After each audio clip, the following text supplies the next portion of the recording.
There is a place that is spoken about only in whispers, a dark area that spawns the beginnings of urban legends, a place where anything can happen and usually does. During the light of day, it hides just outside of view, but when the sun goes down, spirits, creatures of the night, roam free, and things do go bump in the night. It is in every state and every country, and there is no escaping it, no matter how safe you feel behind your locked doors and latched windows. So we invite you to turn down the lights and turn up your radio while we join Dave Schrader and Tim Dennis, your hosts, on a journey into the darkness on the edge of town. Good evening and welcome to the Sunday night edition of Darkness on the Edge of Town Paranormal Radio Show. I'm your host, Dave Schrader, along with me, Mr. Tim Dennis. How are you, Tim? Doing good. So tonight we kick off the Stanley event, man. Yeah. This is exciting stuff. I love doing the Stanley. These people are so great. We have such a fun time. We got Jay and Grant out here, Chris, Patrick.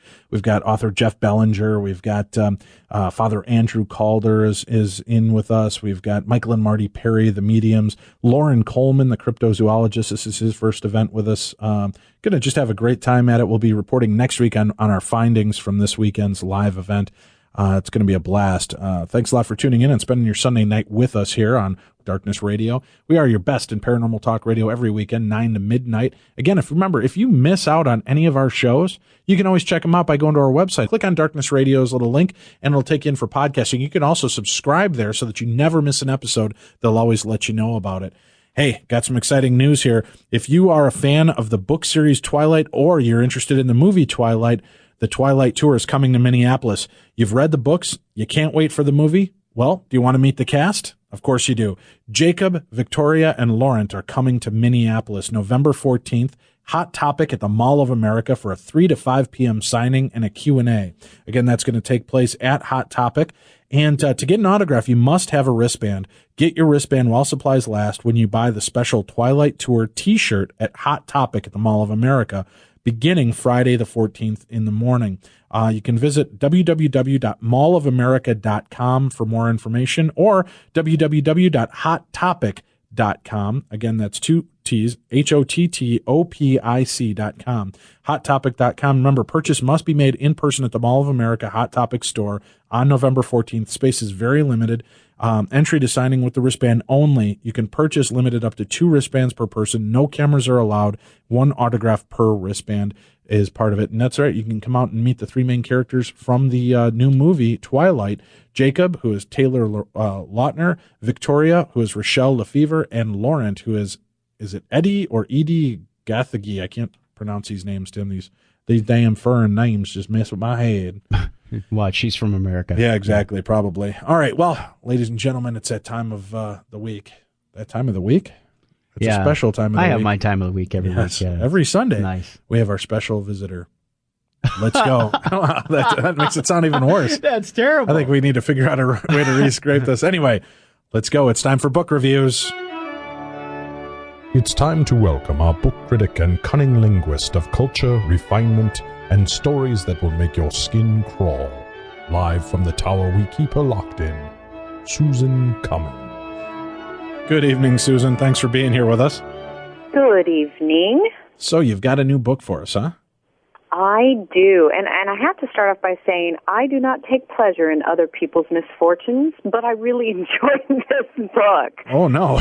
Oh, I know. I just don't want to sound like somebody who gets a giggle out of it, but I enjoyed the book so much. It's called Grave's End, A True Ghost Story, and it's by Elaine, and hopefully I'm pronouncing her last name correctly, Mercado. Yes, Elaine Mercado. Yes, and the foreword is by our infamous Hans Holzer. Very cool. So now, about other people's misfortune, give us some background. What is this story about? Okay, well, I don't know if it's so much misfortune as maybe it began as a negative experience for her. But back in 1982, Elaine and her family, she had 2 girls and she was married at the time, they found this fabulous deal in Brooklyn. They were looking for a home for their family. Prices were out of their reach, and they found this big talked about it as looking like something their grandmother would live in, similar to our guest last week, and it was huge. 3 stories with a full basement, or they thought a full basement at the time, and they got it for a steal. Well, because isn't that always the way? That should give it away. Yeah, exactly. It was on the market for a long time, and for some reason, their realtors wouldn't even mention it. They were like, no, we'll find you something else. Finally, they said, we want to go look at this place. And they went into it and said, this could really help our family. So they bought it. Didn't move in right away because there was the creepy old couple that lived in the house that had lived there for 40 years. They weren't able to get into the basement because the creepy old couple wouldn't let them in the basement. And then when they were able to move in, of course, this is classic, things started to happen. But there are things that we've heard of, the mention of an old hag or a haunting that consists of an old hag, a shadow basically holding you down, pinning you down. This happened to almost everybody in the family, to where they felt like they were being suffocated. They couldn't breathe. They couldn't move. Scary stuff. I mean, that to me is scary. If you can't breathe and move, but you're conscious of what's going on around you. And, of course, light shows, orbs. See, that happens to me every time I have to watch the Teletubbies with my kids. It numbs me to the point that I can't breathe or move. I just sit there. I thought it used to be Barney, but now it's Teletubbies. Oh, That's God, good. yes. Anyway, so it starts off a little bit slow, and then it starts to get into the actual haunting. They stayed there for 13 years, and actually, she still lives in the house. Wow. And finally, and I can't give too much away, but come to find out that the house actually had been moved. It had been on a lot around the corner and down the way, and not to give away too much. The basement wasn't a full basement, and of course, when you don't have a full basement, nobody wants to dig that far. Exactly. You just got to start questioning that. So that being said, I enjoyed it. It's a true ghost story, which I always love. It was well written and quite enjoyable. Now, she's a nurse, isn't she? She is a nurse and also I think she's a psychotherapist, a licensed psychotherapist.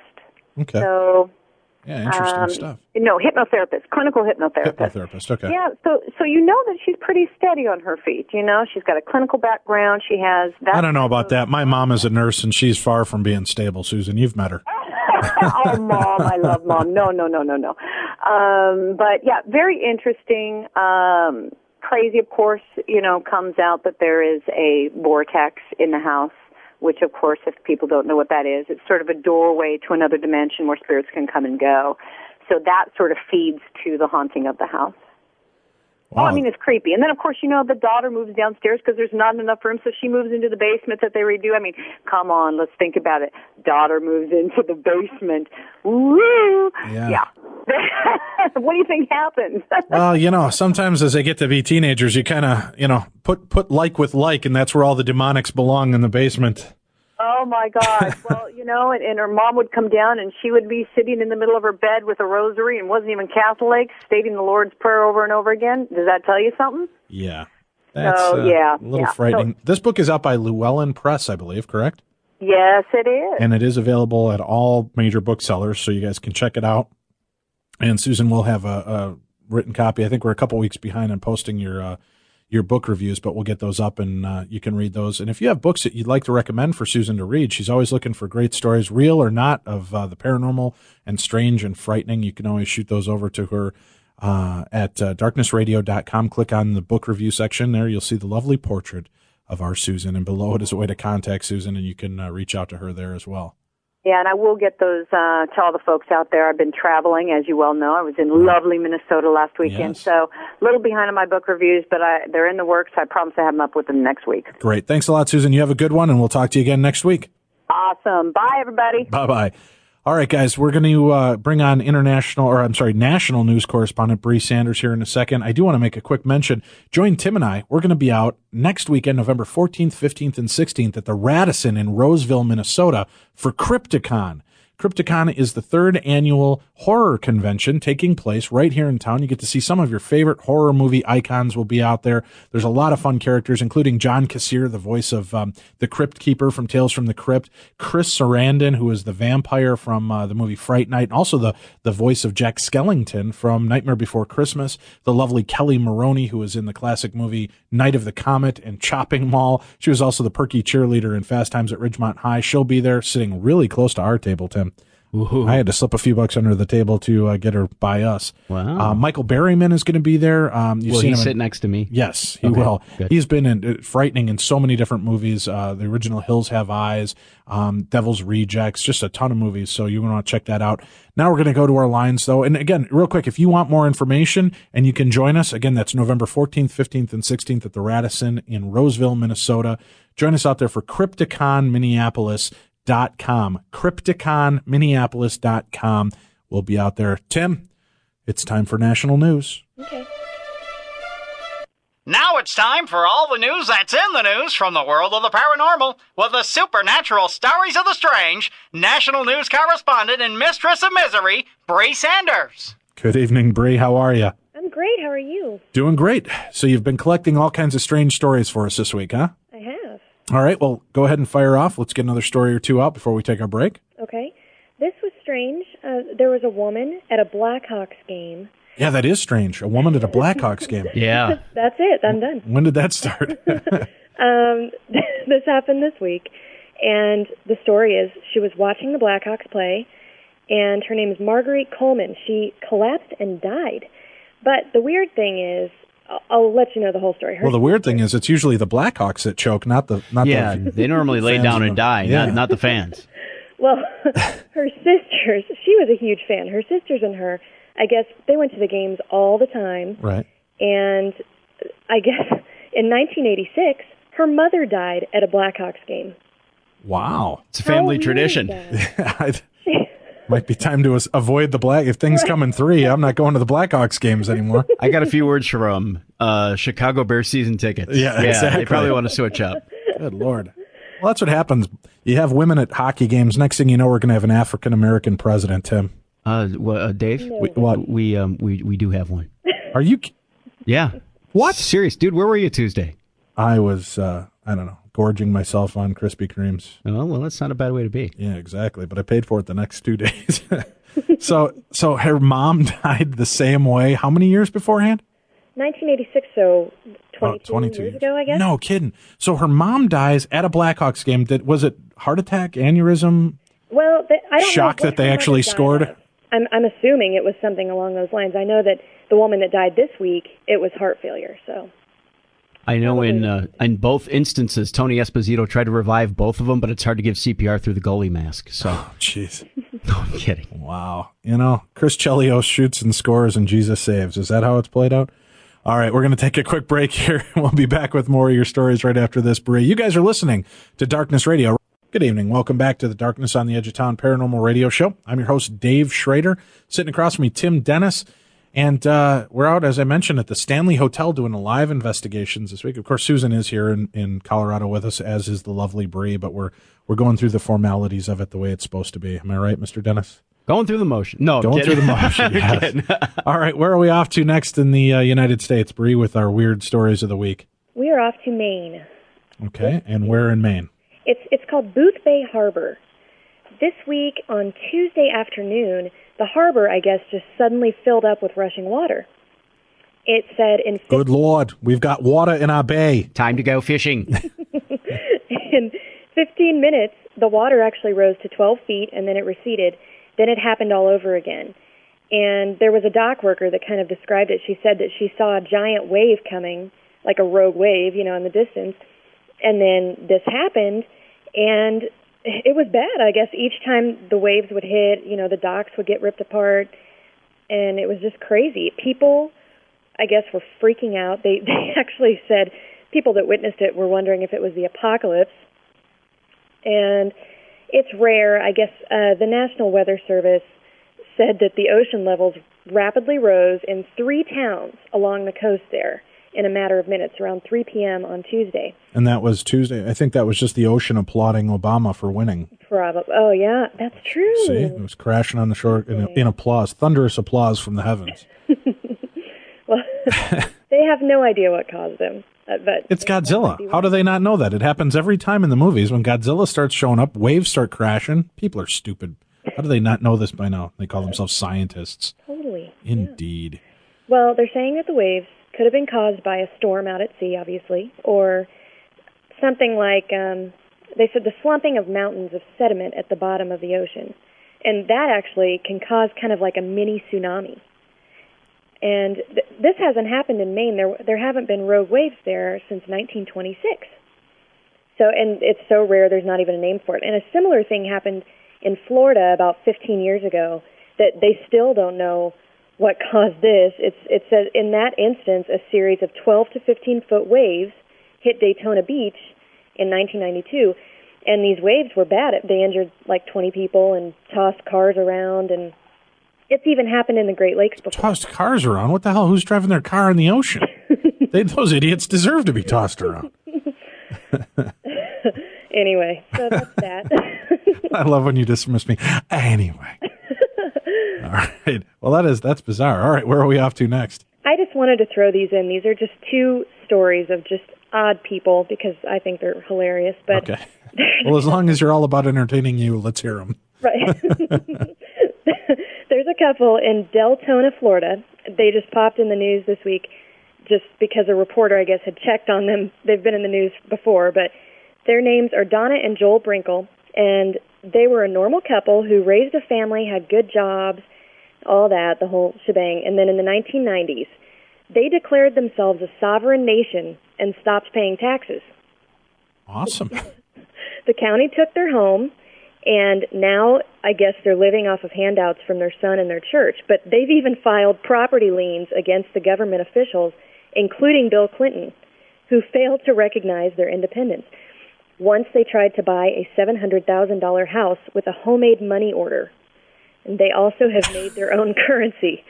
And excellent. This week, the Orlando paper was just checking in on them, and I guess they're still thinking that the government is going to acknowledge their independence as their own nation. You know, if they would have kept their TV, they could have watched the episode of Family Guy where they did that, and it didn't work for Peter and Lois so well either. I think Homer even had that happen, didn't he, on The Simpsons, Tim? I believe so. They became their own sovereign nation until he started using the neighbor's pool, and then they were able to arrest him. Well, that was Peter Griffin, wasn't it? All the things that we could learn by just watching The Simpsons or The Family Guy. I know. It would save so much embarrassment for these poor people. I've learned never to have a talking dog in my house. I don't know. That'd be cool. Think about how many times you're sitting there alone, nothing to do. Internet porn's gotten boring. Well, but he's hitting on your wife, dude. Well, yeah. If you've met my wife, that wouldn't be such a bad thing. Where are we off to next? Actually, speaking of dogs, did you hear in Rabbit Hash, Kentucky? It's some little community in Kentucky. Wait, where? It's called Rabbit Hash. Rabbit Hash? I believe I had some of that. Hash. Yeah, I smoked some of that in high school. Yeah. I was still not down. It gets your one leg just going like crazy. Good You never. Lord. That explains all my 6 kids then, doesn't it? Well, yeah. All right, go ahead. I just wanted to throw this in because I read this earlier. This little community, they have, I think this week, during the elections, they elected a dog as their mayor of their town. Awesome. And hey, whose leg do I got to hump around here to get a dry martini? Wow, that's awesome. We had an election. It was like a cat, a mule, all this, I don't know. No, the mule never stood a chance. Poor thing. He's made an ass out of himself in public for years. Oh, don't give me that look, Tim. Come on, a pun was definitely needed. I'm hurting now. So a dog won an elected, and sadly he's probably going to do better than the last 4 mayors. No, the last mayor was a dog also. Really? It died. And actually, they wrote something about... It died, or was there somebody in the grassy knoll with a second shooter? It was sniped. Who succeeds that mayor if that one dies? I don't know. Mr. Mittens the cat. Next of kin? Well, the funny thing, they said that, I guess as it got older, it got stinky and, had some sickness and stuff, and so it was banned from going into the restaurant. That didn't stop Nixon from being president, being stinky and old.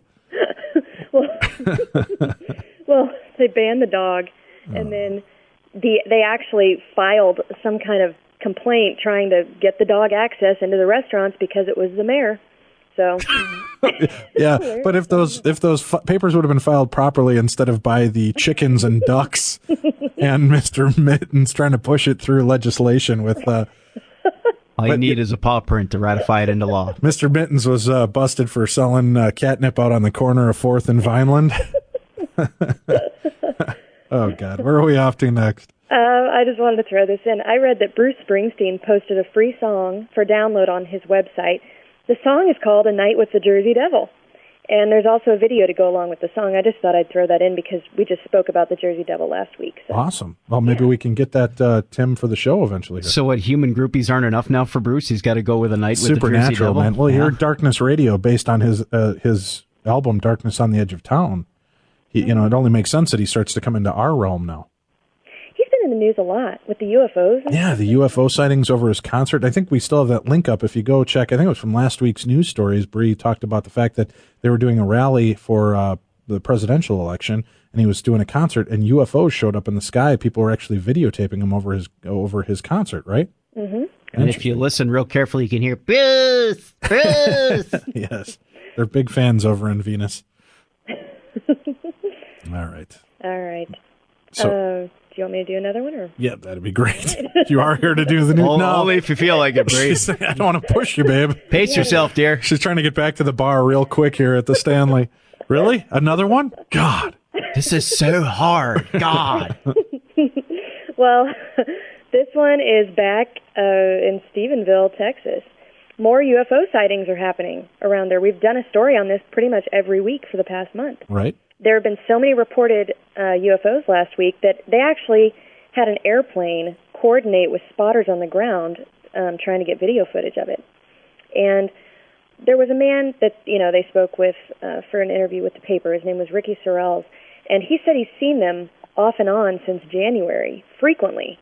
And that this last week, they changed. They were a lot bigger than they had been before. That's because they started getting their rabbit hash from Kentucky. It messes with perspective. So does that mean, I wonder if they're getting bigger or are they just coming down lower? I don't know. But I know that the way they described it, it pretty much was the same kind of thing, for months, and now it's changing. And there are a lot of people that saw them this week. There's actually, they've seen them so much down there. There's a woman named Angelia Joyner, and she used to work as a reporter for the Stephenville Tribune, and she started writing about the UFO phenomena they're having in the paper, and it got so crazy, and she got so involved with it, she left her job with the paper and now travels the United States as a full-time UFO researcher. Wow. So that's kind of cool. It's like the people that, quit their lives and became Grateful Dead fans. True. That's crazy. So she's just out following and chasing. Well, you know what? If you could do me a favor, get her name, see if there's a way to contact her, Bree, and let's see if we can have her on the show and see what she's been finding out in the world. Yeah, that's a good idea. Good. All right, we'll put you in charge of that. We're going to take a break here, and we'll be back with more national news and talk about some more cool stuff. You're listening to Darkness Radio. Good evening. Welcome back to the Darkness on the Edge of Town Paranormal Radio Show. My name is Dave Schrader. I'm your host. Tim Dennis here, my co-host and producer, along for the ride. And I want to mention real quickly, we have our next guest who's going to be coming up at the top of the 10 o'clock hour. We have Nancy and Brent from S Spirits paranormal team out in Florida. They're hosting an event at the Seven Sisters Inn in Ocala, Florida. And if you watch Ghost Hunters, you saw that episode where they were at the Seven Sisters Inn having all kinds of cool activity. We're going to be going out there. They have Patrick Burns from Haunting Evidence, Kristen Gartland from Ghost Hunters, just added Rob Demarest from Ghost Hunters International, and yours truly, Darkness Radio Dave. I'll be out there. We're going to have a great time ghost hunting. 2 nights of ghost hunting available, so you can come for one night or both. You can get more information by going to 7sistershaunt.com. Spell it out, 7sistershaunt.com. And if you want to actually get rooms at the inn, check out 7sistersinn.com. And again, spell it out, 7sistersinn.com. You can come out and investigate with us, have a great time. Tickets are very affordable. It's going to be just a blast. We're going to have Nancy and Brent on at the top of the hour talking about the actual ghost stories that they've gotten there. They're going to share some of their EVPs and some of the actual activity that they've collected when they were there. Right now, though, it's time to go back to the phone lines with the lovely and talented Bree Sanders. And Bree, where are we off to next in the United States? We're going to New Hampshire. This week, a Wiccan teenager in Derry, New Hampshire made headlines because of intolerance toward her Wiccan practices. Jerika Haynes is a third-generation witch and practices with her mother and grandmother and has always been open at school about it. And her teacher actually asked her to create a presentation for this. They call it, the school has a diversity week, and they've had it for many years. And the diversity week was actually started after racial issues on campus escalated between Latino and Caucasian students. And so the teacher asked her to do this for Diversity Week, and this year they canceled it because too many parents complained that the presentation was inappropriate and didn't want their kids to attend it. Although, the whole point of Diversity Week is to expose students to a variety of backgrounds, Wiccan practice just apparently took it too far. So, but Jerika is working with the school so that she can still make her presentation after school, I guess. Kids can go on their own time and see it. Oh, so it's more of like an after-school activity. People can check out the presentation that way? Right, instead of doing it during school hours, because that way... Yes, well, we're going to have Tolerance Week as long as it's things that we're tolerant about talking about. Right. Well, it's so weird, too. I don't know. I mean, it's strange the teacher asked her to do it, and I don't think the teacher would ask her to do anything that would be offensive, but... Yeah, that's bizarre stuff. All right, where are we off to next? We're going to talk about this movie, The Return to Babylon. Have you heard about this? Yeah, actually, we had, his name is Monty, Kanawati, right. And he was on our show, I think back about 5-6 months ago. It's in our archives at darknessradio.com. Check the archives section for Alex Monty Kanawati. But yeah, we showed video. We had some video up on our site for a while, and we had pictures. Go ahead with your story. Then I'll chime in on it as we go. Okay. Well, the reason this was in the news this week was that I think he premiered the movie in Salem on Halloween night. Yes. So for people that don't know, the cast and crew members of this movie were spooked during the filming, and the movie is about crime and premature death in Hollywood. Right. It's an homage to the old silent movies, and it's about they recreate some of the weird scandals that took place in the silent movie time era, including the Fatty Arbuckle crime and some of the other mysterious deaths. Mm-hmm. And Alex had actually, this is an interesting story. He had been wanting to make a movie and found all of this black and white film stock literally in a bag on the street. And he picked it up, and they started using it. They did Babylon. And then this is Return to Babylon. What's her name? Maria Conchita Alonso is one of the producers on this. And when they started filming it and watching the dailies and the rushes back, they were getting insane anomalies that would pop up in the filming. This creepy-looking demonic character that kept showing up. People would suddenly turn into Christ-like looking apparitions. There were things called morphosis, where I know the one picture he's got the guy's talking, and his hand looks like it's got a big, like a big rubber claw, like a werewolf. Whoa. But it's just in between scenes, and it's like every couple of frames this stuff pops up. As a matter of fact, I think if you go to MySpace, go to myspace.com, return to Babylon, or myspace.com/return to Babylon, and I think there's his MySpace page there with all the information. Did I steal all your thunder? I'm sorry.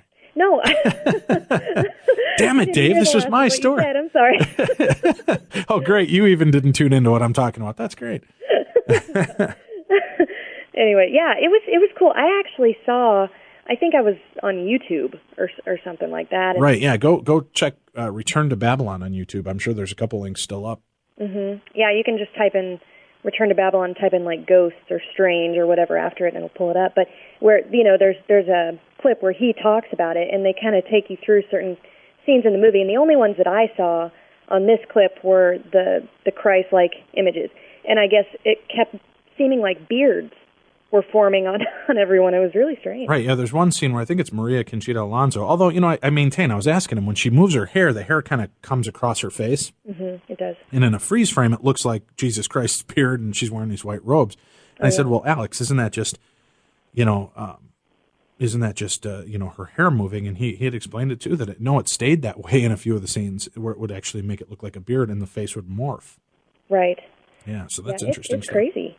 And I mean, they were creeped out making the movie. Jennifer Tilly is in it. Right. And when they started filming, she said that she was, sensing something strange, and she was claiming that there were apparitions and ghosts actually touching her during filming. And they kind of just blew it off a little bit at first. Well, Jennifer Tilly is kind of a goofball, don't you think? I mean, every movie. Yeah. She's always she's the chick that does the Bride of Chucky voice. And she's probably a very lovely lady, but she just comes off really. You know, she's winning all these poker tournaments now. Is she really? Yeah, she's because really the ghosts are walking around the table telling her what everybody else is holding. But yeah, and they were filming part of the movie on, who is it, Norma Talmadge? Is that how you pronounce it? Right. Norma Talmadge's story, right? Talmadge. They were filming on her estate, and people were really creeped out. Jennifer Tilly asked to leave, and I don't know, everybody was claiming that there was negative energy there. I don't know, so it's weird that stuff happened, and then they started seeing these things, you know? Yeah, no doubt. Where are we off to next, Bree? We are going to the Georgia Aquarium. There is a group, actually Diana Avina's group, investigated this aquarium, and they have this Titanic exhibit right now. And one worker speaks about it, and she's so convinced it's haunted. She says that she believes that it's the lost souls from the Titanic. She reports that when she was near the exhibit, she actually felt a hand move over her head and through her hair. And several people that volunteer at the aquarium also report similar experiences. The aquarium, like I said, just recently brought in Roswell, Georgia Paranormal Investigations to try to figure out what, if anything, was going on. And the investigators actually caught some EVPs, and they saw shadow people, I guess. And I guess they did the whole building, and they said that not only was the Titanic exhibit haunted, but so was another area of the building. And one of the team members is, a sensitive. And he said that there was a Native American man in a hallway behind this area called the Cold Water Quest, where new construction's kind of been going on. And he claimed that the Native American man didn't want his picture taken and kind of ran circles around the group. And they also reported a crew member from the Titanic who wanted to interact and actually touched the sensitive shoulders when prompted, apparently. And I guess they also found another ghost of, I think it was an elderly woman who stays in the first-class cabin that they replicated. So it's kind of cool if anybody lives down there, if you want to go check that out. It sounds kind of cool to me, but... Again, that's taking place where? The Georgia Aquarium. Okay. So people can check it out at the Georgia Aquarium. All right. Yeah. We've got time for one more short story here before we go to break. Okay. Let's see. I'll tell you the story that was printed this week. It was about a guy named Teddy Cook, and he works as a tower and gate attendant at Fort Knox Historic Site and Penobscot Narrows Observation Tower. This is in Maine. I know people get confused because you say Fort Knox, instantly think Kentucky, Kentucky. So this is just a story that they printed about him. He works there, and he was frightened by what he thinks was a ghost. It happened as he was closing down the fort after they had this thing called Fright at the Fort for Halloween. And he was in charge of lighting and fog machines and all that stuff. So he was trying to shut down all of those things. And he says he was going up to the officers' quarters when he said he described it as the back of a leg moving at the end of the hall. So he assumed that it was a straggler from the event. So he called out, saying that the fort had closed and asked the person to follow him out. And it didn't respond to him. He followed the shape of the person up a flight of stairs into what they called Two-Step Alley, which is like a really long hallway. And he saw, the shape still walking away down the hallway. And it even blocked out the light of this red floodlight that was at the end of the hall. And he called out again. It still would not respond to him. And he said that when he saw it, I guess got a closer look, it was just a black figure with no facial features. It made no sound, and it would not acknowledge him when he spoke to it. So by the time, I guess, he looked for his flashlight and he looked up, the figure was gone. And I guess he's terrified now working there. And he claims he was a skeptic before this happened, but they say the fort... Yes, all skeptics are, just people that haven't had their own experience yet, huh? It is, yeah. And, I mean, it's a perfect place for a haunting because it's all of the granite in there, and it's right by the water, so... Good deal. Well, we have to take our final break for this hour. Bree, stay with us. We'll be back. We're going to talk a little bit more with Bree Sanders, and then we have Bruce Tango, father of Dave Tango from Ghost Hunters, going to join us. We'll be back with more right after this. Good evening. Welcome back to the Darkness on the Edge of Town Paranormal Radio Show. We're going to wrap up our news segment here with national news correspondent Bree Sanders. All right, Bree, where are we off to for the last couple of stories? Well, I wanted to mention this story that I saw this week, and It's not a new story, but they've put this out, and I thought it kind of goes along with, with all the UFO sightings we've had recently. I just kind of wanted to talk about it a little bit. Sure. This details an event that took place about 25 years ago in the Hudson Valley in New York, and a lot of people may have heard about this. This event kind of put Hudson Valley on the map as one of the 3 major UFO vortexes in the world, which the other 2 being Stonehenge and Sedona, Arizona. So they have a specific story. Around 1983, hundreds of people in this area in northern Westchester and Putnam were calling police to report a huge but silent lighted ship. The witnesses said they'd never seen anything like it before. And, the Air Force studied about 12,600 UFO reports over, I think it was about 60 years before that, but they had stopped at this point because they said that it was a waste of taxpayers' money and that the sightings didn't seem to be a national security threat. And after this happened, the government turned all these investigations over to private groups.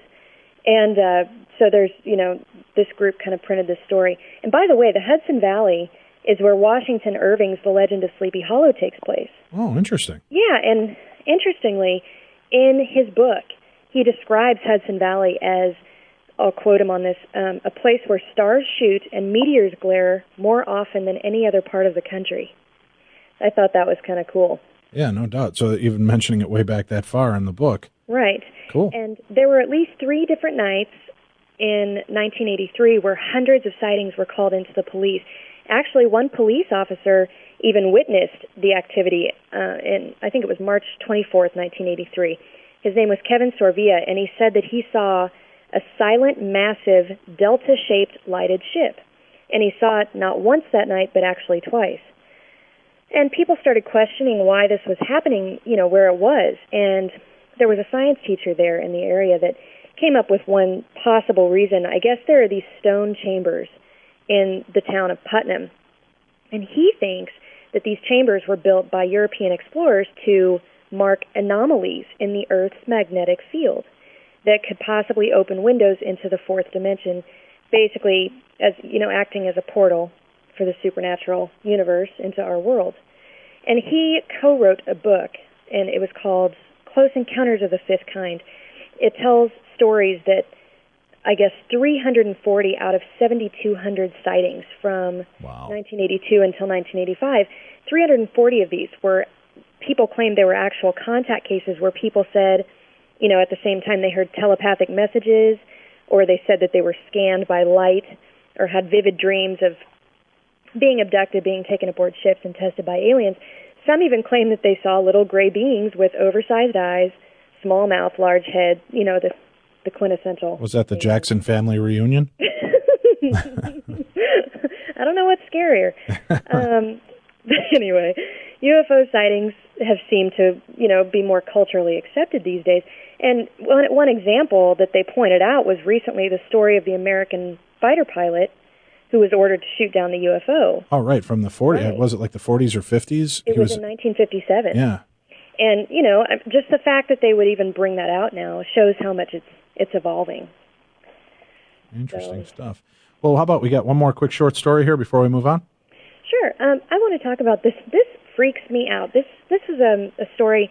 There's a guy named Thomas Horn. He's an author. He wrote a best-selling book called Nephilim Stargates. It's the year, 2012, and the return of the Watchers.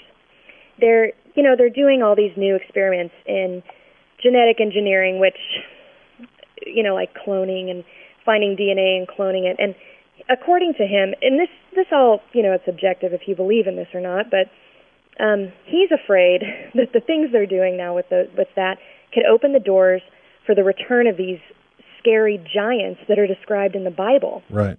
And they're the offspring of human women and fallen angels. And also known as the Bee Gees. All right. In the book of Genesis, there are beings that appear. They're called giants, and some biblical scholars believe that they came into existence after these powerful angels known as Watchers came to Earth and used women to spawn these giants. And they had genetic mutations like unusual size, 6 fingers, 6 toes, appetites for blood, and even lion-like features. Who doesn't have that? And they weren't entirely human or animal. They were a blend of both. And I guess these spirits would inhabit these bodies. And, these were bodies that fallen angels could inhabit instead of, just possessing a human, that they actually wanted their own body. And Thomas Horn is suggesting that biotechnology today may be about to repeat this and provide a pathway for the return of the Nephilim. Today, like I said, biologists are tinkering with combining DNA from separate species. Right. And it's happening all over the world. In Australia, they've actually used animal eggs to create hybrid human embryos for stem cells. Oh, really? Yeah. And, in Britain, they created a hybrid rabbit and human embryo. And they've also mixed... Is that the Easter Bunny or what? Hey, that's an idea. Yeah, no doubt. Anyway, in the UK and the U.S., researchers have already managed to reanimate dead human cells, which is a way to replace using... God, the zombies are coming, Bree. I know. It's not that far off. You watch. I know. It's scary. Yeah. It's scary. Well, Bree, I got to grab this. We got to go to our next guest. I want to thank you for spending time with us. We're going to have fun ghost hunting this weekend at the Stanley. I'm so excited. Good deal. Well, you have a good one. Thanks a lot. We'll talk to you again next week with brand new stuff. Yeah, definitely. Take care. All right. Take care. Bye-bye. Next up, ladies and gentlemen, on the line, joining us all the way from New Jersey, we have father of Dave Tango from television's The Ghost Hunters. And this is Bruce Tango. Bruce, welcome to the show. Hey, Dave. How you doing? Doing great, buddy. Thanks for joining us. You guys have something exciting coming up here in a couple of weeks. Why don't you go ahead and tell our listeners about it and how they can get tickets? Oh, we sure do. First of all, I want to say that I listen to you guys' show all the time as much as I can, and you guys do a great job. I really enjoy it. Oh, thank you very much. Thanks for giving me the opportunity to come on the air and talk about this upcoming benefit for Tourette syndrome. On Sunday, November 30th, we'll be having a dinner and show. Appearing will be the stars from Sci-Fi Channel's Ghost Hunters, Jason Hawes, Grant Wilson, Steve Gonsalves, Chris Williams, Kristen Garland, and my son Dave. Also appearing, we have one of the greatest groups of our time. For those older people, we might remember Johnny Maestro and the Brooklyn Bridge. They will be doing about an hour and 15 minutes of the greatest hits. These guys are really fantastic, let me tell you. And we have another guy by the name of Stephen Maglio, who is going to be doing a tribute to Frank Sinatra. And I tell you, this guy is the closest thing to Sinatra you will ever hear. He's appeared in Vegas, in New York, all the top spots, all the big hotels in Vegas and in New York. But that's what we got going. To be a dinner and show. The cost of it is $75. Before I go on, I don't know if a lot of people know, because I know you know Dave, right, and Timmy does too, but you know my son Dave has Tourette syndrome. He was diagnosed as a young boy, and he still struggles to this day. He has a way of hiding it. A lot of people, if you watch the show, you may not see him, tick and everything, but there's a lot that goes with Tourette syndrome that people don't realize. He's had a rough time of it, but he enjoys being on Ghost Hunters, and he told me to tell you guys, thank you very much for the opportunity to tell people about this event. Like I said, the amount is $75. Anybody that would like to get tickets, they could contact me direct, area code 908-256-4890, or for tickets online, they could go to Ideal Event Management, www.idealeventmanage.com, all one word.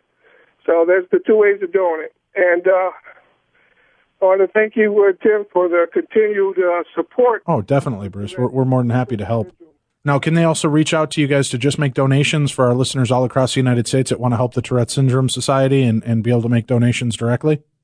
Yes, what they could do is if they want to write a check, they could write a check, make it out to the Tourette, Tourette Syndrome Benefit Committee, and you can mail it to 752 East Broad Street. That's in Westfield, New Jersey, Westfield, New Jersey, 07090. Great. Well, Bruce, we thank you very much. Keep up with the great work, and tell Dave our thoughts are with him. Thank you very much, Dave. You and Timmy do a great job. Like I said, your continued support is Much appreciated. Well, thank you, sir. And thank you all for tuning in this evening. We're going to be back with more. You're listening to Darkness Radio.